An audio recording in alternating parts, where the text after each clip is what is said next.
রাঁধবো খিচুড়ি এখানে, খাবি তোরা এখানে সেখানে।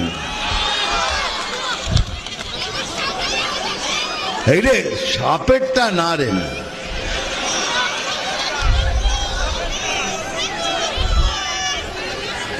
আমি জল ঢোড়াও নই, বেলে বোড়াও নই, আমি জাত গোখরো, খালি দুধ আর কলা খাই। এবার একটা সিরিয়াসলি ডায়লগ বলবো, ভালো করে শুনবেন। নাম তুফান, বছরে এক আধবার আসি, যখন আসি তখন প্রলয় ঘটে, আর যখন যাই যারা নিজেকে ভগবান মনে করে তারা নিজের অস্তিত্ব খুঁজে বেড়ায়। রাঁধবো খিচুড়ি এখানে,